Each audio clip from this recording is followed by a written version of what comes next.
मौसम बदल रहा है, सरकार भी बदलेगा, इतिहास की क्या हस्ती है, पूरा भूगोल भी बदलेगा।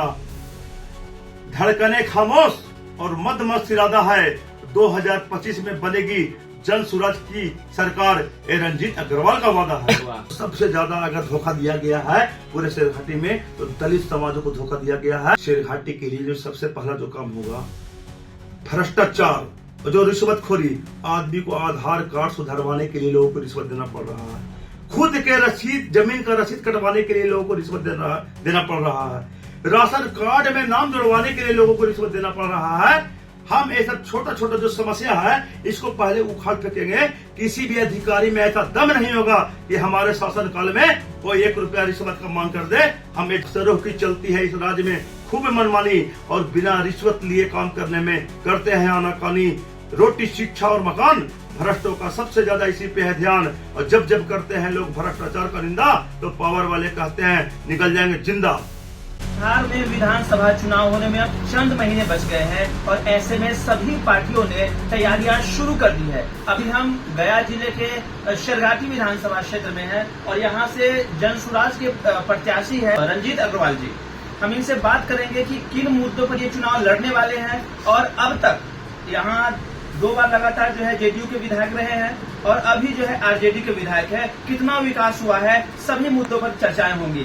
सर, सबसे पहले तो आपको बिहार की बात में बहुत बहुत स्वागत। आपको भी और चैनल के माध्यम से हम पूरे शेरघाटी विधानसभा क्षेत्र के लोगों को एक संदेश देना चाहते हैं कि आप लोगों को एक बेहतर और तीसरा विकल्प के रूप में जन सुराज पार्टी आई है। इसके विचारधारा को लोग अच्छे से समझ रहे हैं और इस बार हर हाल में जन सुराज के प्रति लोगों का भावना जुड़ा हुआ है और जन सुराज के प्रति लोगों का विश्वास है कि ये पार्टी बिहार में कुछ नया करेगी, हम लोगों के भविष्य को उज्जवल करेगी और जो हालात है उसको सुधार करेगी। सर, हम उस मुद्दे पर बात करेंगे। अभी जेडीयू के विधायक रहे हैं, जो मंत्री भी रहे हैं, अभी आरजेडी से विधायक है। शेरघाटी में विकास कितना हुआ है, कौन से काम हुए हैं? देखिए सर, जो विकास होना चाहिए वो विकास का पैमाना बिल्कुल अधूरा रहा है। विकास का क्या मतलब होता है, 50,000 करोड़ का बजट खर्च करती है, लेकिन जो शिक्षा का जो हालात है बिल्कुल जर्जर है। सरकारी स्कूल का मास्टर अपने बच्चा को जब खुद प्राइवेट स्कूल में पढ़ाता है, यानी कि सरकारी स्कूल के मास्टर को अपने स्कूल पे भरोसा नहीं है तो बच्चों के भविष्य को कैसे संभालेगा, इसका कल्पना तो कैसे कर सकते हैं। आज के डेट में लोग खिचड़ी खाने के लिए स्कूल जा रहे हैं और डिग्री लाने के लिए कॉलेज जा रहे हैं, बाकी पढ़ाई के नाम पे बकवास हो रहा है, पढ़ाई के नाम पे बच्चों के भविष्य के साथ धोखा हो रहा है। मतलब पहली आपकी प्राथमिकता शिक्षा है। शिक्षा, जैसे ही आपको मौका मिलता है शिक्षा पे काम करना शुरू करेंगे। एकदम शिक्षा तो हमारा पहला उद्देश्य है, क्योंकि शिक्षा वही शेरनी है जो हर चीजों में शेर की तरह दहाड़ सकता है। शिक्षित आदमी ही देश के बारे में सोच सकता है, अपने परिवार के बारे में सोच सकता है, खुद के बारे में सोच सकता है, समाज के बारे में सोच सकता है। यदि सबसे बड़ा प्राथमिकता हम लोग शिक्षा को देंगे, भ्रष्टाचार को देंगे, अपराध मुक्त बिहार बनाएंगे, रिश्वतखोरी मुक्त बिहार बनाएंगे, सभी क्षेत्रों में हम लोग ईमानदारी से काम करेंगे, भ्रष्टाचार को जड़ से खत्म करेंगे। लोगों को लग रहा था कि जन सुराज कुछ दिन का बच्चा है, लेकिन हमारा सूत्रधार प्रशांत किशोर भारत के सभी नेताओं का चर्चा है। हम लोग के पास जो नीति है, जो नियम है, जो सिस्टम है, विकास कैसे करेंगे उसका पहले हम लोग जनता के सामने ब्लूप्रिंट रख रहे हैं कि इस हिसाब से हम लोग इस काम को अमली जामा पहनाएंगे ताकि क्षेत्र में विकास हो सके। शेरघाटी के जो वर्तमान विधायक अभी, उनके कुछ काम आप गिना दीजिए, काम किए हैं 5 साल में। देखिए, शेरघाटी की जो वर्तमान विधायक है, हमें तो उनका काम कुछ जमीन पे नहीं दिखता है, स्पष्ट तौर पे कुछ जमीन पे उनका कार्य नहीं दिखता है। इसलिए शेरघाटी का जनता पूरी तरह से मूड बना चुकी है। इस बार परिवर्तन की लहर है और हर हाल में जन सुराज शेरघाटी से भारी बहुमत जीत रही है। यहाँ जेडीयू और बीजेपी आरजेडी से जनता थक चुकी है। यहाँ नहीं, पूरे बिहार में महागठबंधन से और एनडीए से जनता थक चुकी है। बिहार में करीब 13 करोड़ लोग रहते हैं सर।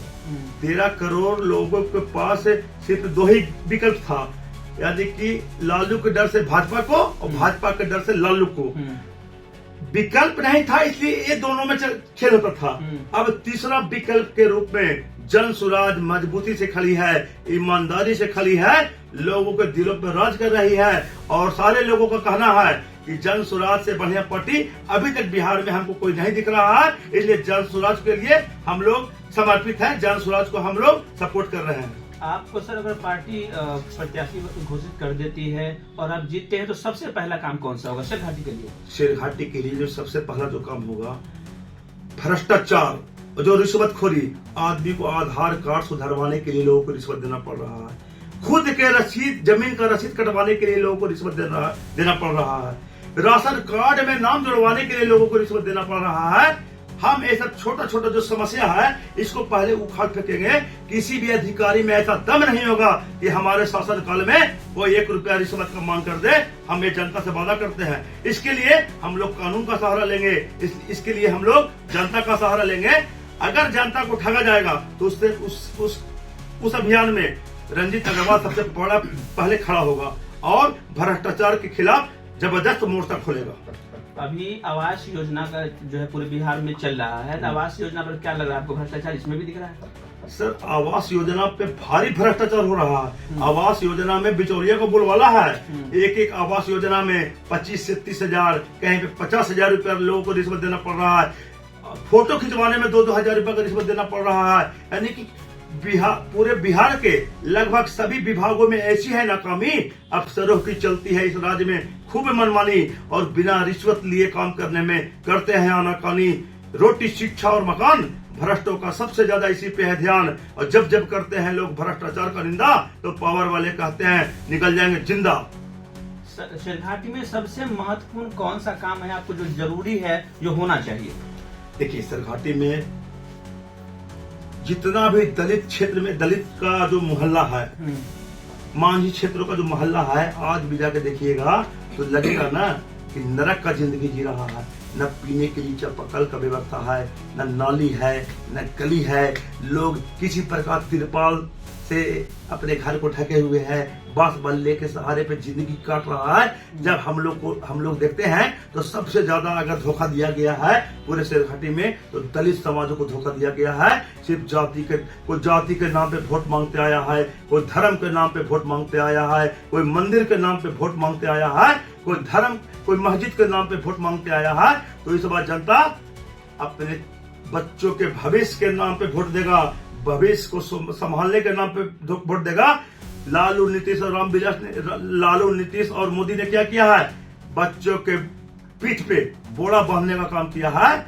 और हमारी जन सुराज की जो सरकार है, बच्चों के शरीर पे स्कूल का बस्ता बांधने का काम करेगी, ताकि गरीब का बच्चा भी डीएम बनेगा, एसपी बनेगा, कलेक्टर बनेगा, अधिकारी बनेगा और गरीब का बच्चा अपने देश का नाम रोशन करेगा, अपने परिवार का नाम रोशन करेगा।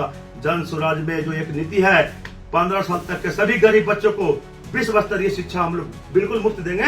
15 साल तक के सभी गरीब बच्चों को जब बिल्कुल शिक्षा मुफ्त देंगे तो विश्व स्तरीय शिक्षा मिलेगा, तो गरीब का बच्चा भी डीएम, एसपी, कलेक्टर बनेगा कि नहीं बनेगा? बताइए हमको। तो कोई पार्टी जाति के नाम पर, कोई धर्म के नाम पर वोट मांग रही है, आप शिक्षा के नाम पर क्या लग रहा है शिक्षा के नाम पर लोग वोट करेंगे? देखिए, हम शिक्षा के नाम पे लोगों को वोट नहीं मांग रहे हैं। आज के डेट में वोट देने से पहले हर बार नेताओं के नाम पे वोट दिया कि मोदी जी हैं, इनका 56 इंच का सीना है, तो मोदी जी हैं तो इसको अभिमान की लड़ाई लड़े हैं। इस बार लोग अपने बच्चों के नाम पे वोट देगा, बच्चों के भविष्य उज्जवल करने के लिए वोट देगा, क्योंकि लोगों को अभी से ठगा गया है, उसके बच्चों के साथ खिलवाड़ किया गया है। आधा से ज्यादा गरीब के बच्चों के शरीर पे शुद्ध कपड़ा नहीं है, पहनने के लिए चप्पल का व्यवस्था नहीं है, पढ़ने के लिए अच्छा स्कूल का व्यवस्था नहीं है, बीमार पड़ने पर अस्पताल और दवाई का व्यवस्था नहीं है। तो ये सब मुद्दों पे हम लोग विशेष तौर पे काम करेंगे और हर समस्याओं का समाधान करेंगे, एक नया और खूबसूरत बिहार का निर्माण करेंगे। जीत के प्रति कितने आश्वस्त हैं? देखिए सर, आश्वस्त की बात करते हैं तो हमारा लड़ाई जारी है। हो सकता है कि जनता की कृपा हुआ तो हमारा ही बारी है। इस बार बारी आ गई है। अब हम चेहरे की मुस्कुराहट भी कह रहे हैं कि इस बार लग रहा है कि मौसम बदलने वाला है। मुस्कुराना तो हमारा है अदा, और हम हमेशा मुस्कुराते रहते हैं, क्योंकि मुस्कुराने से शरीर निरोग और स्वस्थ रहता है। और लोगों को भी हम संदेश देना चाहते हैं कि चाहे खुशी हो या गम, हंसते रहिए हरदम। चलिए, धन्यवाद सर। तो अभी हमारे साथ रंजीत अग्रवाल जी है जो जन सुराज से प्रत्याशी है और इन्होंने कई सारे मुद्दे बताए हैं। इनका कहना है कि शेरघाटी में कोई विकास अब तक नहीं हुआ है। अगर इन्हें एक मौका मिलती है, जनता अगर मौका देती है तो निश्चित जो ऐसा बदलाव होने वाला है जिसे सदियों तक याद किया जाएगा। मौसम बदल रहा है, सरकार भी बदलेगा, इतिहास की क्या हस्ती है, पूरा भूगोल भी बदलेगा। धड़कने खामोश और मदमस्त इरादा है, 2025 में बनेगी जन सुराज की सरकार। ये रंजीत अग्रवाल का वादा है। चलिए, तो देख लिया आपने, बहुत बड़ा ही वादा है, बहुत बड़ा दावा है। एक बार मौका तो मिलना चाहिए, क्योंकि आप जब तक मौका नहीं देंगे तब तक आपको पता नहीं चलेगा आखिर में विकास होता क्या है, विश्वास होता क्या है और तरक्की होती क्या है। एक बार रंजीत अग्रवाल जी को आप मौका दे, इन्हें आगे बढ़ाएं, अपना समर्थन दे। निश्चित रूप से शेरघाटी के लिए अच्छा समय आने वाला है, विश्वसनीय समय आने वाला है। तो बने रहेंगे हमारे साथ, हम फिर नई पेशकश के साथ आपके साथ जुड़ेंगे। जय हिंद, जय बिहार।